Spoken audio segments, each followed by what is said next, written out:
nous sommes dans le patio, au cœur de ce tout nouveau bâtiment qui accueille donc 2 des 4 sections de la Haute École Galilée, soit les sections pédagogie et paramédicale, près de 1400 élèves. Alors j'en ai 4 à côté de moi qui vont jouer une petite scénette justement ce soir. Éléonore, qu'est-ce que vous pensez de votre nouveau bâtiment ? Bien, il est beaucoup plus grand que donc la rue Vergote, puisque nous on était donc du côté de Mérode.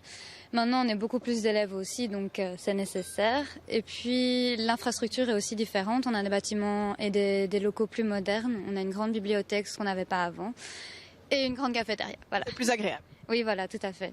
Merci beaucoup et bon travail. Alors vous dire que l'inauguration c'est ce soir, mais le bâtiment est occupé depuis septembre. Madame Cattier, vous êtes la directrice. C'était nécessaire ce déménagement ? Bien sûr, parce qu'il faut bien dire que quand nous étions rue Vergote, chaque année nous devions refuser un grand nombre d'étudiants, ce qui est une aberration dans période de pénurie de professeurs. Et donc effectivement, à la rue Vergote, nous pouvions l'accepter que 450 étudiants. Vous vous rendez compte qu'ici, dans cette infrastructure-ci, nous pouvons en accueillir beaucoup plus. Il faut savoir aussi que les soins infirmiers, une catégorie qui occupe également le bâtiment, qui était rue du Marais, s'est vu devoir déménager dans la mesure où la clinique Saint-Jean voulait agrandir son hôpital. Et donc c'était une magnifique opportunité. Et donc on se retrouve ici les 2 catégories dans un espace magnifique. Je pense que nos étudiants sont contents et les professeurs aussi. Qu'est-ce que ça va permettre au niveau pédagogique ?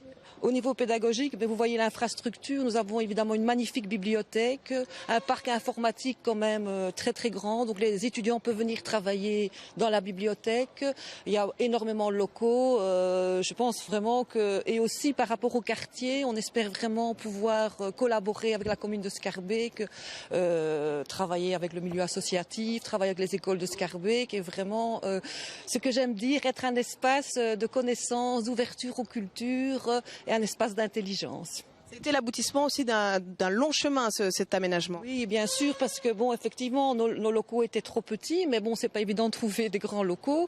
Donc il y a une opportunité ici, c'est l'ancien Vleco, c'était une haute école néerlandophone. Cette haute école a déménagé au centre-ville et donc, qu'est-ce que vous me demandiez ? Et donc vous avez pris place à leur place.